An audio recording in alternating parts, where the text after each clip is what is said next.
नमस्कार दोस्तों, आप सभी लोगों का स्वागत है। आज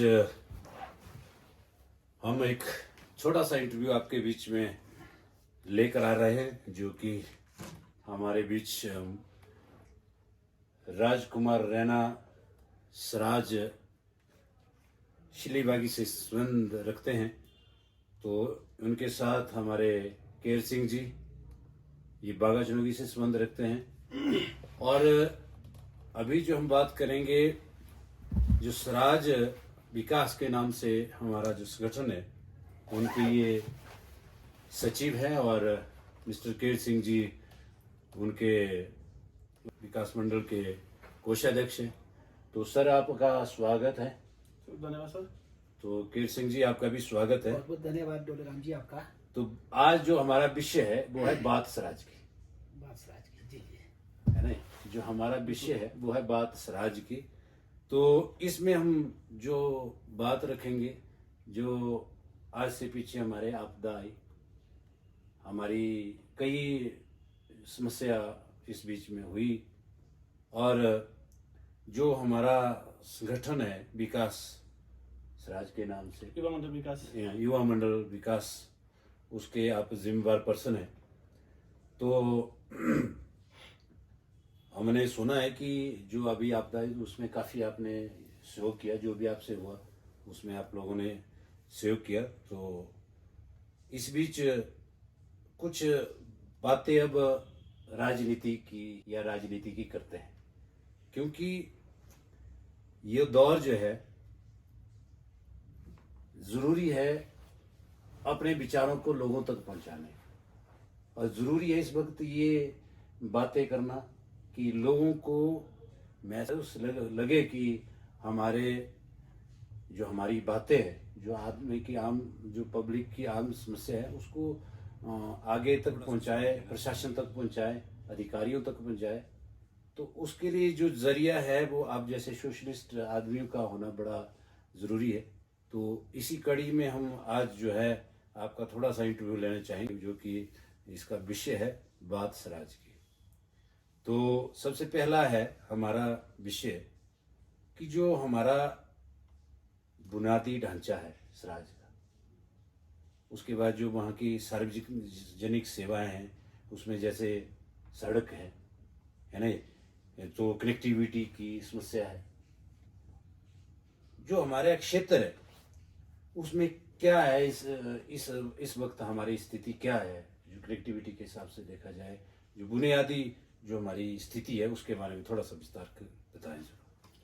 तो सबसे पहले तो आपका धन्यवाद, आपने अपना कीमती समय दिया। अब बात हम पीछे जाएंगे, जब बात हम करते 2017 की, ठीक है, जब थोड़ा सा राजनीतिक बातें, तो हम पॉलिटिक्स में थोड़ा सा जाएंगे जी। तो 2017 का विधानसभा का जो इलेक्शन हुआ था उस टाइम पे, तो माननीय जयराम जी उस टाइम विधायक थे। ठीक है। तो उन्हें आग्रह किया था कि मनाली में जब वो आए वो कि युवाओं को आपने जोड़ना है। तो आप जानते हैं हम उसमें प्रमुख लोग उसमें थे। बिल्कुल जी। उसमें अपना यश वर्मा जी, अभी यानी खीरामणि जी है, हमारे डोलेराम जी नीचे सुरवा वाले थे। बहुत सारे लोग थे अभी जो यहाँ पर नहीं है आज की डेट में, क्योंकि बीच में परिस्थिति ऐसी हो गई थी। बिल्कुल। तो हमारा जो सहयोग उस टाइम पर रहा, तो आप जानते हैं कि उस टाइम हमने जो युवाओं का एक संगठन खड़ा किया था, जिसको हमने युवा विकास मंडल सराज का नाम दिया था, क्योंकि वहाँ पर कोई और नाम तो नहीं मिल सकता था। ठीक है। तो हमने कोशिश की थी उस टाइम पे कि मनाली के जितने भी होटल्स में जो लड़के थे उस टाइम में 18 से लेकर मिनिमम, जो यहाँ पर लड़के हैं 18 से लेकर सारे 20, 25, 30 साल तक के लड़के थे। उसमें हमने 300 से 400 लोगों को ट्रेस किया था उस टाइम पे। बिल्कुल जोड़ा था। जब वहाँ पर जीत हुई तो उसमें मनाली का बहुत बड़ा योगदान हमारे युवाओं का रहा था, क्योंकि युवा जिस तरफ चलता है तो उनके परिवार उस तरफ चलता है। बिल्कुल चीज, और उसकी उस टाइम शायद मुझे लगता है कि 10,000 प्लस से हम जीते थे उस टाइम इलेक्शन। बिल्कुल। और इसमें आगे ऐसा कि माननीय जयराम जी वहाँ पर मुख्यमंत्री भी बन गए थे। ठीक। और उसके बावजूद तो था विकास पूरे हिमाचल में हुआ। सराज तो कहीं पिछड़ा नहीं रहा, सराज हमारा बहुत पिछड़ा था, लेकिन सराज में भी बहुत विकास हुआ माननीय जयराम जी की वजह से। लेकिन इस बार ऐसा हो कि जब आपने देखा बरसात अब जो आई अभी, सड़कें की बात करते हैं हम, क्योंकि सड़कों से बहुत बुरा हाल हो गया है। तो ये तो आप हम सब देखते हैं, क्योंकि हमारे घर के रोने अभी हमारे अपने क्षेत्र में अभी आज की डेट में 125-130 दिन के आसपास हो गए हैं। बिल्कुल। सड़कों पर अभी तक सड़कें अभी बसों के लायक नहीं है। जी। जैसा आप जाए हमारा शीलबाग तो बस आ गई है काफी पहले, लेकिन सीधी बागी से आगे वहाँ शिवा थाना आता है, बागा चनुकी आती है, कलनी है, भड़कीधार है, अपना नीचे अपना खबलेज का एरिया है, जंचला का एरिया है। ठीक है। तो वहाँ पर बसों का अभी तक 130 दिन के आसपास हो गए, लेकिन बस कोई पूछने वाला नहीं है। वहाँ पर विभाग ने खड़ियात कर दी है। वहाँ पर ये ट्रेवलर कुछ दिन चली थी, बाद में वो भी बंद हो गई कि वो अलग खड़ी हो जाती है।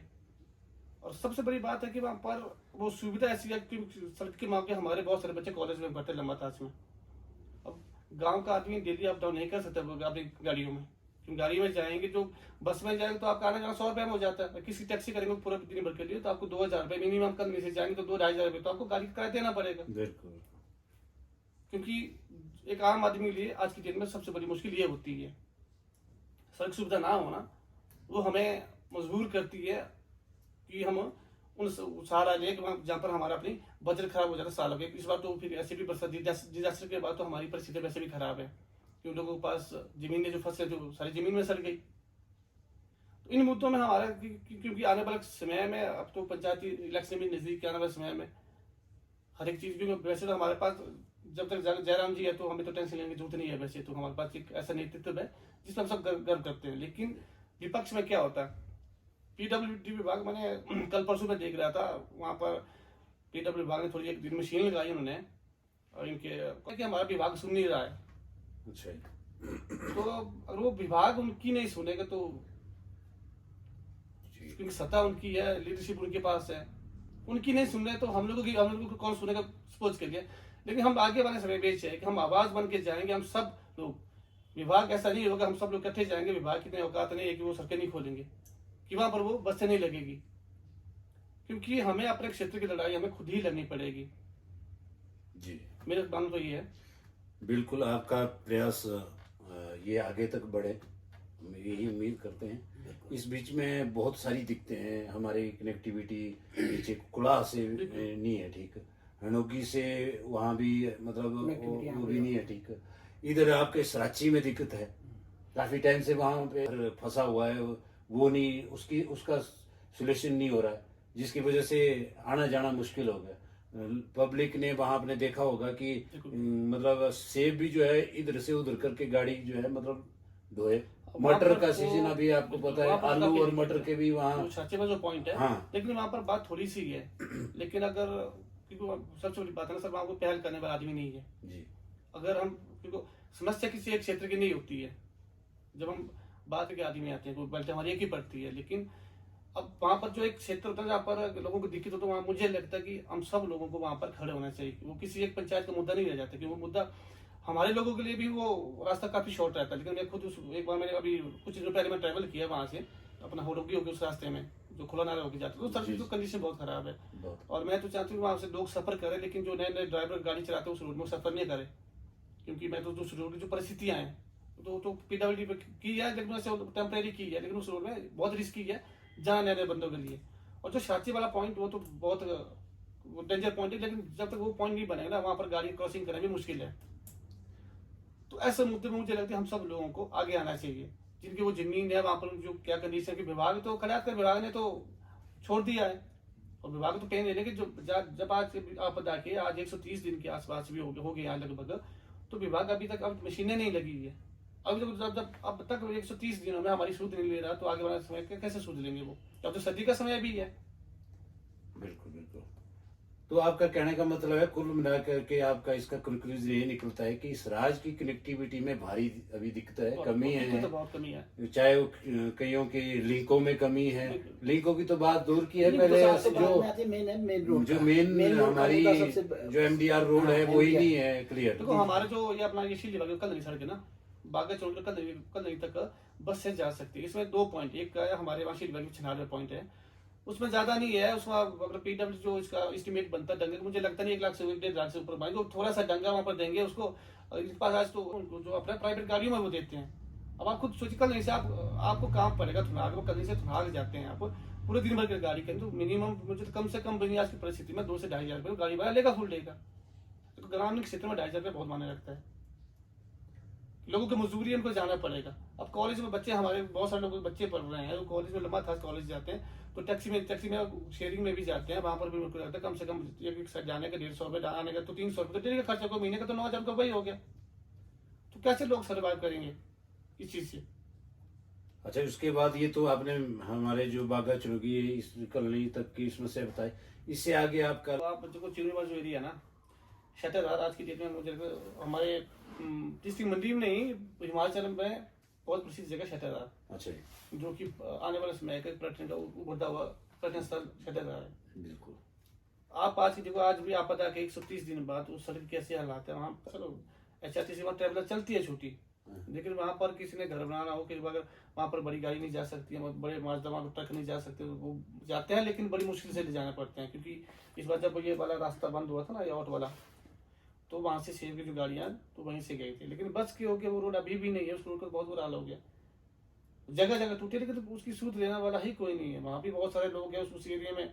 शटरदार जितना फेमस प्लेस है, और उन पर्यटन स्थल को अगर देखो उस वैसी जगह को हम इग्नोर करेंगे ना, और सरकार की सुविधा उन जगह में नहीं है, तो हमारे लोगों को रोजगार कैसे मिलेगा?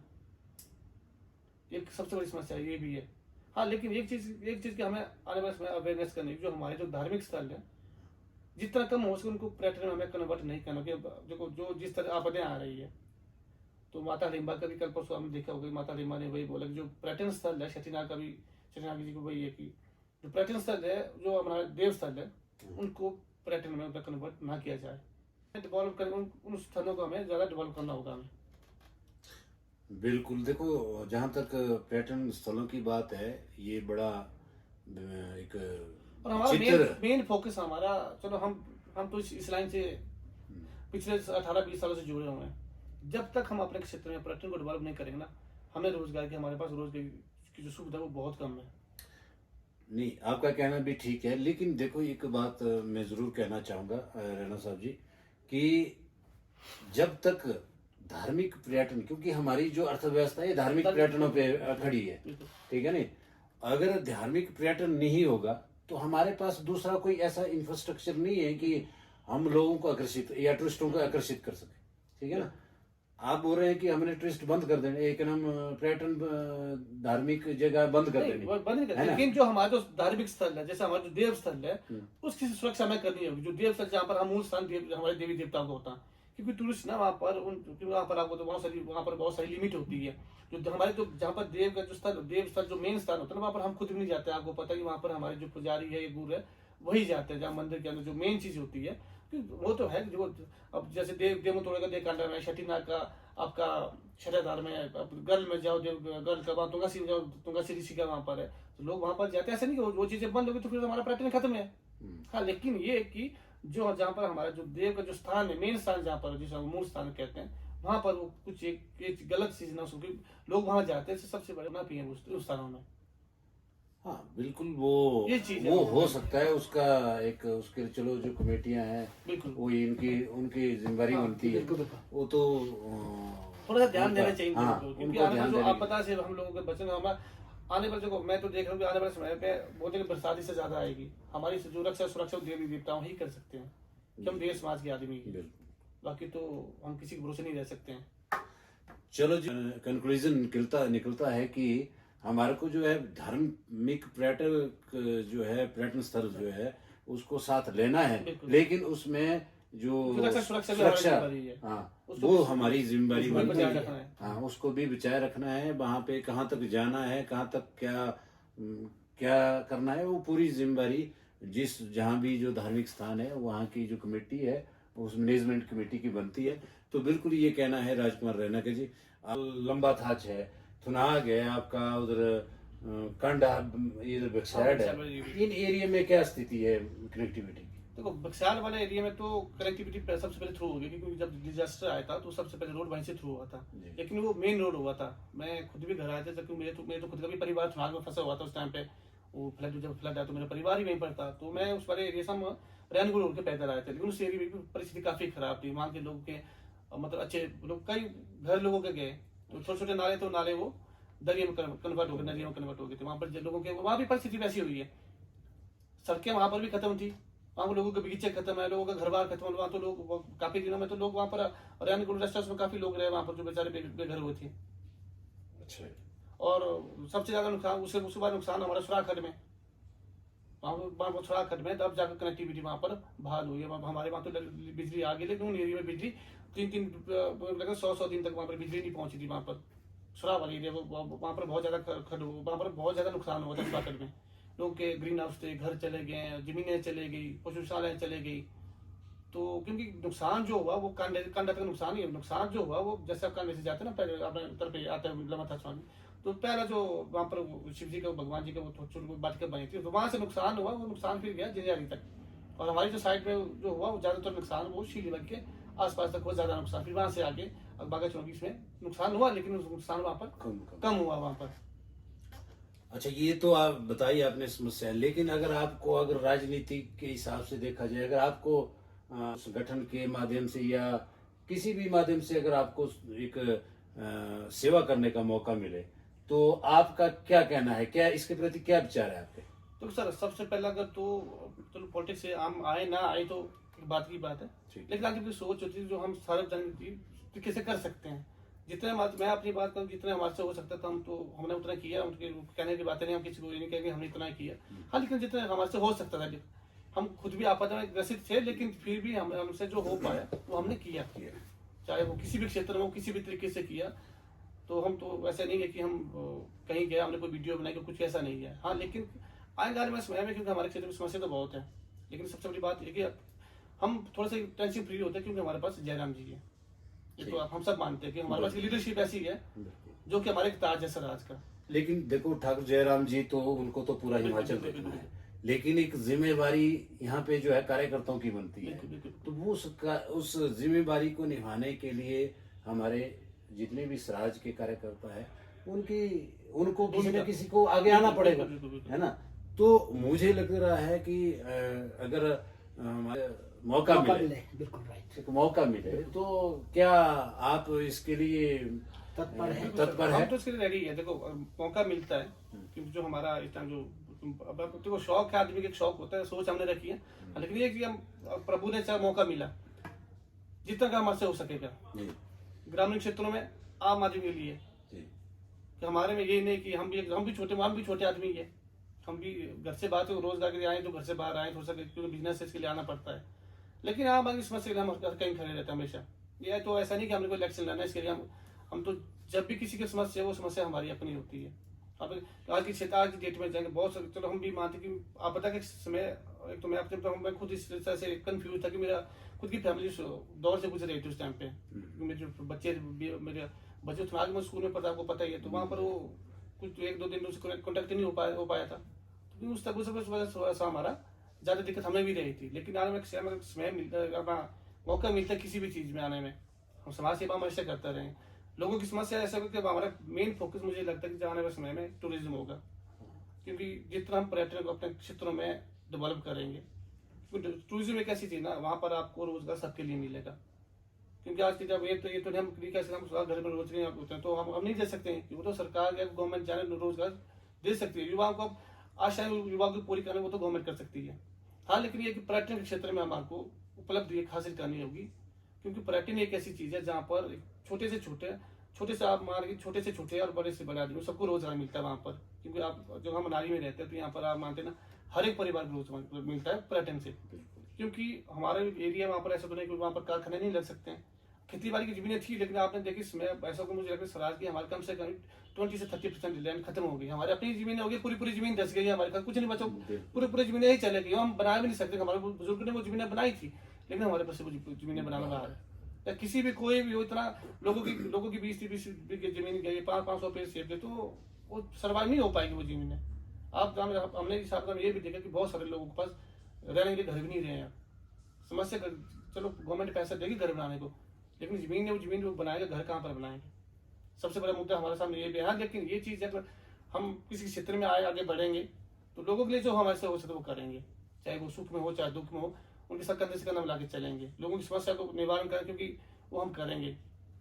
होगा वो माध्यम वही होगा कि हमारे पास लीडरशिप है, उनके माध्यम से, बाकी तो नहीं कर पाएंगे। चलो बिल्कुल, आपने इससे पहले भी संगठन में काम किया है। आप मेरे ख्याल में स्वराज मंडल में आपने दायित्व निभाया है, और आपको भली भांति इसका पता है या नहीं?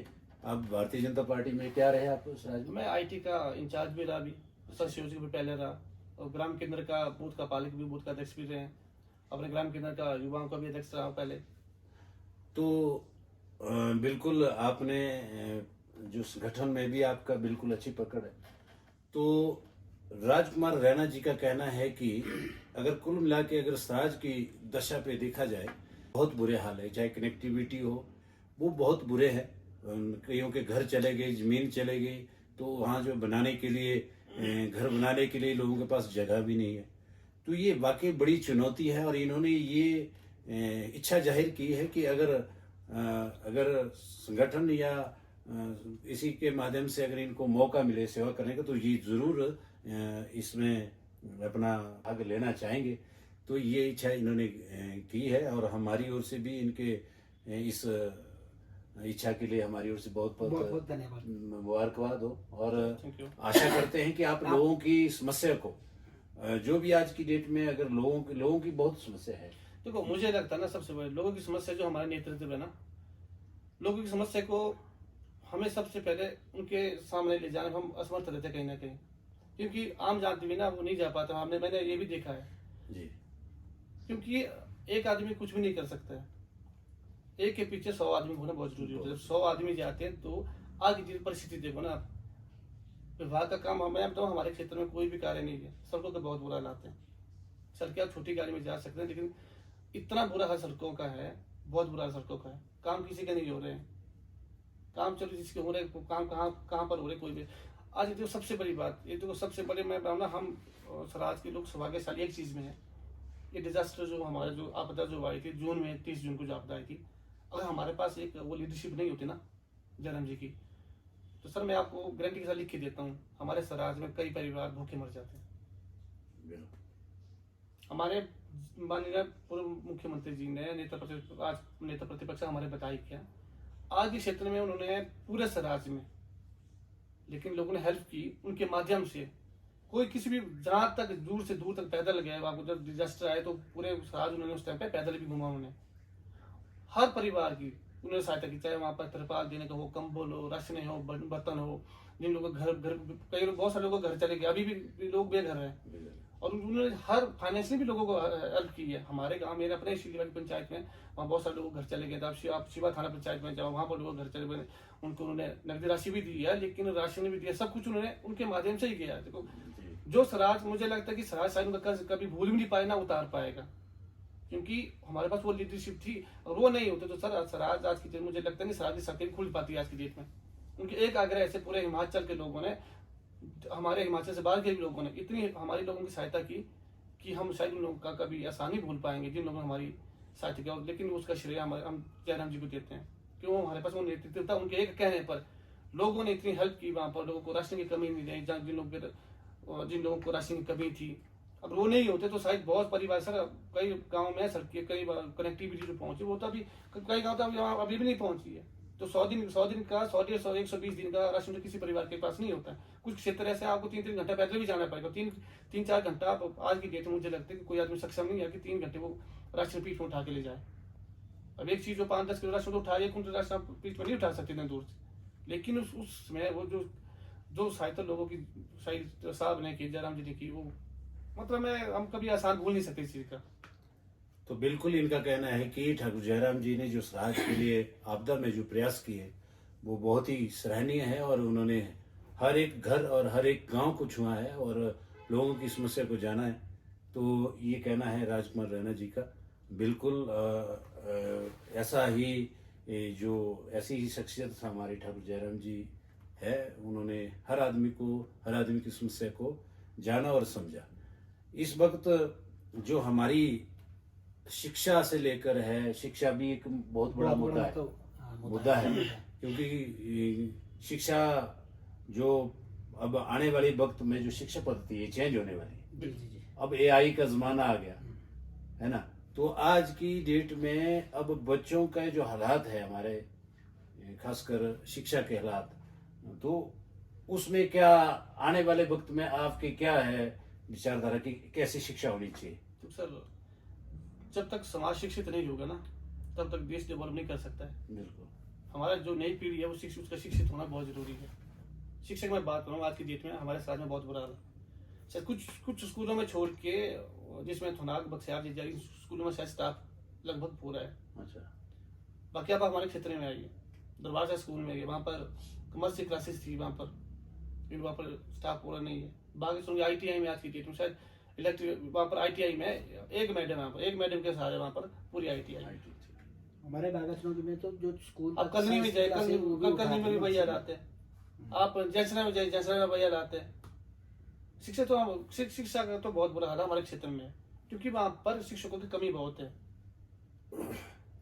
अच्छा, स्वास्थ्य के क्या हालात है? स्वास्थ्य का तो मैं अपने स्वास्थ्य तो ऐसा पूरा बिल्डिंग के हमारे वहाँ तो डॉक्टर है, डॉक्टर तो है हमारे वहाँ, देखो स्वास्थ्य का है, डॉक्टर है, लेकिन वो भी कभी होते कभी नहीं होते, वो तो पूछने वाला कोई होता नहीं है। छुट्टी उनकी महीने की छुट्टियाँ होती है, वो 4 दिन 2 दिन होते हैं, फिर होते नहीं है, वो भी कंपाउंडर के सारे होती है, वो डिस्पेंसरी, वहाँ भी इलाज वही होता है, वहाँ पर आपको पेन किलर मिलेगी, वहाँ पर बस हो गया। हाँ, लेकिन ये चीज़ है कि माननीय जयराम जी ने सराज की उन्होंने बहुत हमारे आज की डेट में जिंजियाली में जाकर बक्सियाल में बहुत बड़ा सिविल हॉस्पिटल वहाँ पर बन के तैयार हुआ, और वहाँ पर जिंजियाली में जाकर स्वास्थ्य का डॉक्टर वहाँ पर बहुत अच्छे डॉक्टर हैं, और डॉक्टर की मात्रा भी ठीक है, मैक्सिमम हर विभाग के डॉक्टर जो डॉक्टर वहाँ पर है, सभी रोगी विशेषज्ञ डॉक्टर वहाँ पर उपलब्ध है बक्सियाल में भैया। क्योंकि पहले होता ना, आपको हम जानते थे कि जब पहले होता क्या होता था, कोई बीमार होगा कि बक्सियाल और जिंजियाली में PSC और CSC होती थी, तो वहाँ थोड़े से टाइम पास डॉक्टर होता है, कि होता ही वैसा ही है, तो हर जगह वैसा सिस्टम होता है। लेकिन आज की जब वो नहीं है, अब 24 घंटे जाइए, वो स्वास्थ्य सिर्फ स्वास्थ्य सुदृढ़ किया वो जयराम जी ने ही किया है। आज से सरकार तो जाएंगे तो अब तो कुछ नहीं, हमारे वहाँ PSC का काम चला था, वो माननीय जयराम की सरकार में, तो जयराम जी की सरकार में 2018-19 में, क्योंकि 19-20-21 में कोरोना 2 साल चले गए, उस टाइम वो काम थोड़ा सा रुक गया था, और 22 में जो सरकार चले गई, उसके पिलर खड़े हैं, और आज वो स्वास्थ्य सेवा वहीं पर ठहरता है, वो बिल्डिंग वैसे ही है। लेकिन बागाचनोगी में तो शायद डॉक्टर तो है, हाँ, ये कह सकते कि स्वास्थ्य सेवाएं लगभग धरातल पे है, कि वहाँ पर एक डॉक्टर PSCO में अवेलेबल है। क्योंकि चलो किसी भी क्षेत्र में, ग्रामीण क्षेत्रों में इतना ही से ज्यादा तो नहीं हो सकता, ग्रामीण क्षेत्रों में वो थोड़ा सा सेटिस्फाई है कि वहाँ पर डॉक्टर है, अवेलेबल है, चलो छुट्टी में हो तो कम से कम है, तो है हॉस्पिटल में। जो उठाऊ जल योजना का हमारा ना, ये जो नीचे वाला है पानी का ये सबसे बड़ी ये चीज सबसे बड़ी बात काफी टाइम से कह भी रहे हैं कि पानी की समस्या हमारे क्षेत्र में बहुत होगी इस बार। सबसे बड़ी जो हमारी सिंचाई है वो छड़ी खड़े वाली थी, जो शटेदार में मिलती है, जब छड़ी से पानी होता है वो शटेदार में, शटेदार से शायद वो कनेक्टिविटी 17 पंचायतों को छूती है वहाँ से, पूरे सराज वो अपना डार इलाके से लेकर हमारे सारा आता है। आज की डेट में जब फ्लैश फ्लड आके वहाँ पर सारे ट्रांसफार्मर मशीनों सारी चले गई, और बीच में हमारे जशीर भाई पंचायत में छोटे से पीछे वहाँ पर पाइपें भी टूट गई है, लेकिन विभाग की तरफ से कोई कार्य नहीं है। अब सर्दी का मौसम आ गया, बरसात तो खत्म हो गई, क्योंकि सोर्स में पानी ऑटोमेटिकली सूख जाता है, और आने वाले समय में इस चीज से मतलब लोगों को पानी की समस्या को बहुत मुश्किल झेलना होगा।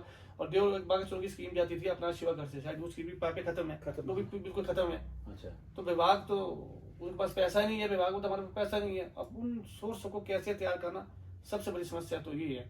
क्योंकि अगर आप देखें 17 पंचायत का मतलब कई हजारों की, 17 पंचायत का मतलब आपके पास 5 से 50 से 60 हजार की आबादी होगी टोटल, तो 60 हजार की आबादी के पानी का, क्योंकि हमारे पास तो ऐसा नहीं है कि वहाँ टैंकर पानी के आएंगे। कुछ इलाके यहाँ पर वहाँ पर पानी की बहुत समस्या, हाइट में जाएंगे तो वहाँ पानी नहीं मिलेगा, वहाँ तो नदियाँ भी नजदीक नहीं है। तो मतलब पानी का विषय मुझे लगता है इस बार इसमें जल जो संकट होगा, पानी का, पीने का पानी का संकट बहुत बड़ी समस्या, चुनौती हमारे लिए खड़ी होगी। बिल्कुल, ये चुनौती आगे बढ़ती है, ये हमें भी इसके लिए तैयारियां करनी चाहिए। बिल्कुल। और क्योंकि जो बरसात है आपने देखा होगा, ये बढ़ ही रही है, बरसात कम नहीं हो रही है, क्योंकि नीचे जो जलवायु परिवर्तन हो गया है, इसकी वजह से ये हो रहा है, ये क्लाइमेट चेंज की वजह से जो है हो रहा है। इसकी वजह से जो मुझे लग रहा है कि हमारे लोगों को इस बारे में उतनी अवेयरनेस नहीं, सबसे बड़ी तैयार भी नहीं है इसके लिए, सबसे बड़ी बात तो मेरे इसमें एक बात है, नहीं जितना भी ये जो ग्लाइसिन का है, मेरे तो खास करके जो प्रशासन पर, इस पर मेरी खास रिक्वेस्ट है, जहाँ पानी के स्रोत है हमारे ना, वहां पर ग्लाइसिन का होना बहुत खतरा है। ग्लाइसिन जितना हम मान लो खेतों में बिजाई कर रहे हैं ना, इतना घातक है। आज से पहले भी प्राकृतिक होती थी, पर इतना नहीं होता था। नहीं, ग्लाइसिन तो बंद है। नहीं आपका देखो, चालू है सरकार नहीं, उन्होंने बंद किया। पाबंदी होनी चाहिए। नहीं नहीं आप प्लान कर देखो, सकते हो सर्विस का प्लान हाँ। कर सकते हो विभाग में आप, तो वहाँ पर तो वो वैसे ग्लाइसिन बंद है सरकार के हिसाब से, वो तो हम अपने हिसाब से लाते हैं, बिल्कुल, वो वैसे तो बंद है। सरकार के हिसाब से बंद है ग्लाइसिन। वो अब लोग जो है काम जल्दी करने के चक्कर में ऐसा कर रहे हैं, है ना। बिल्कुल। तो ये तो चलो ये एक बड़ी मतलब बड़ा ये तो जागरूक होंगे तभी होगा ये, बिल्कुल। है ना।